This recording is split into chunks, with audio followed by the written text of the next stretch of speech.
Messages of Oneness, Part 2, Barriers to Oneness, by earthfriendlylife.net.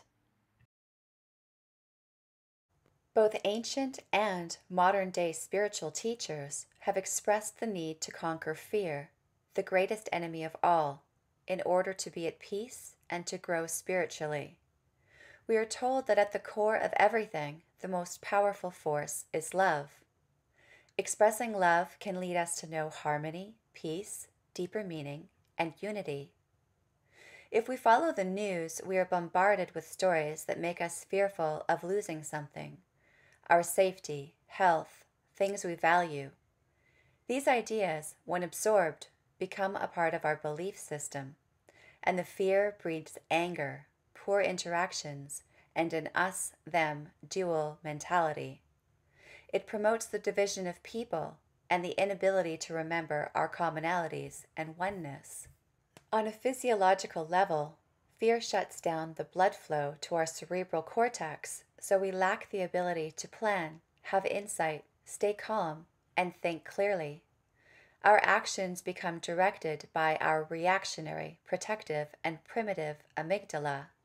Chronic fear leads to increased neural connection to the reactionary brain and a shrinking of those in the frontal cortex, so fear begets more fear. Exposure to negativity has to be kept in check, and we always have the ability to choose to respond to circumstances with love rather than fear. There is a battle going on against our joy, and succumbing to fear places limitations on our growth and weakens the bonds of our unity. Overcoming fear is a challenge that we must face if we desire to experience the essence of oneness. The lower emotions barricade us from unity. How can we see others as brothers and sisters without forgiveness, or when grudges, anger, judgment, and fear prevail? Negativity and imbalanced emotions create weakness and inhibit us from experiencing vibrant health, happiness, and oneness. We cannot be ruled by our emotions. In a similar way to how fear begets more fear, negative thoughts lead to the creation of more negative thoughts. In one study, entitled Compassionate Communication, people with fewer than 3 positive thoughts to every negative one were found to be depressed, irritated, and angry. These lower negative ideas and emotions prevent us from connecting to others and to our authentic selves. Negative thoughts make us lose touch with what is right, just, true, and congruous. They cause mistrust in our intuition and our innermost perceptions. When we accept negative, false belief sets, we become inclined to believe deceptive justifications for destructive acts, even war. Unity becomes the farthest thing from our minds. Another barrier, similar to not loving oneself, is not having faith in ourselves or God.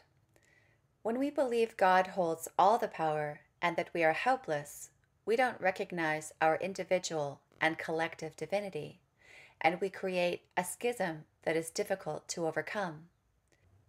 When we believe we have little power, we live separated from our authentic selves, others, and God as a whole. When we have little faith in God, life has no deep meaning, and harmony and unity is lost. When we can make a connection to the divine within and all around, we tap into an infinite supply of internal faith. Faith allows us to relinquish fear and thereby live in harmony with the people and world at large. When we recognize that everyone and everything is connected to the same divine wellspring, we seek to lift up not only oneself, but all. We focus on similarities and foster peace. When we live in service to others and aim to raise everyone's consciousness, all benefit from the universal harmony established. Separation is a difficult lesson, especially when darkness touches us personally. I have a neighbor who has treated me horribly, in spite of trying to repeatedly smooth things over with her.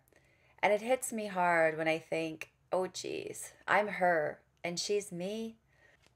I remind myself that our polarity and division is illusory, and that in the grand divine plan, ultimately, we are all one. Her shadow side is my shadow side too. I need to have compassion, for her separation and suffering is also mine. The darkness challenges our oneness and requires us to go more deeply to find our connections. It teaches us to be more spiritual. The negative greetings in life can act as catalyst to help us grow. For all the trouble the darkness creates, its existence provides us with the ability to know our goodness and light. Only in opposition can we truly recognize qualities at both ends of the spectrum. Only in the face of trials can we resolve to confront the evil within ourselves and bravely encourage others to do the same. As we evolve, we can transcend duality by transmuting darkness, at first individually and then all of humanity, as we become ever more conscious of our oneness. Carl Jung believed our shadow sides need to be faced, accepted, and integrated into our consciousness to create a harmonious whole. When we acknowledge, assimilate, and transmute our own darkness, we can become a force for positive change. We won't attune with the disorder in any way. We have the free will to choose to make all decisions from a place within us of goodness and love, seeking divine harmony. This is contagious and will encourage others and inspire them to do the same. When there is no enemy within, the enemies outside cannot hurt you. An African proverb. For those who seek to preserve their individual identity, there is nothing to fear in establishing a connection to universal consciousness. Our individual identities cannot be lost. Rather, they become enhanced and bettered through association with divine source. The man-made material world doesn't foster deep spiritual understanding and connection. Sadly, it encourages many superficial, illusory, and egotistical ideals. It promotes the acquisition of things, the subjugation of some, and extrinsic hollow goals. It falsely encourages empty pride, swollen egos, and declarations of judgment. These are illusory ideas that don't arise from the forces of light and goodness. They encourage division and separation from each other, from our divine nature, and they cut us off from our God source.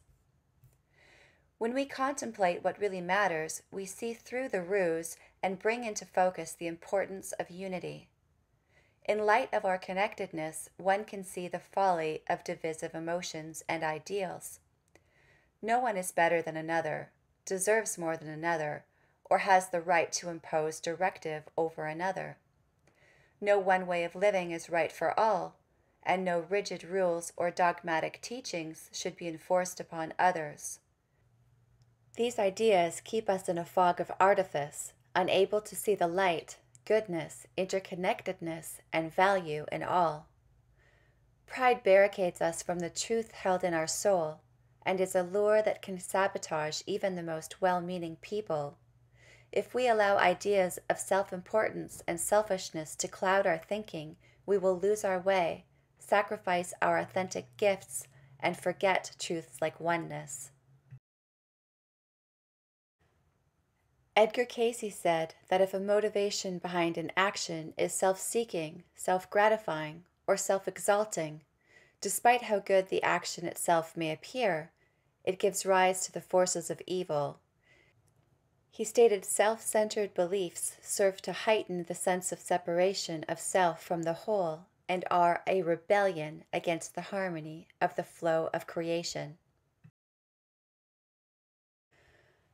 We need to remember that no one is more worthy than another. Everyone holds the same connection to the divine. Everyone has the same powers within, however latent they are. The fact is that we are all learning, improving, and struggling at times. Often the more we learn, the more we become aware that there is so much we don't understand. No one has all the answers, but when we come together, we hold more of the answers within ourselves and our collective, and we become more expansive and cosmically minded. Celebrities and famous individuals often have immense adulation and also face harsh criticism. These critics might be what some people need to keep their pride in check. Perhaps for them, they can be a blessing in disguise. The Tao Te Ching writes of how the light of the Tao seems dark, that the Taoist can only be seen with great difficulty.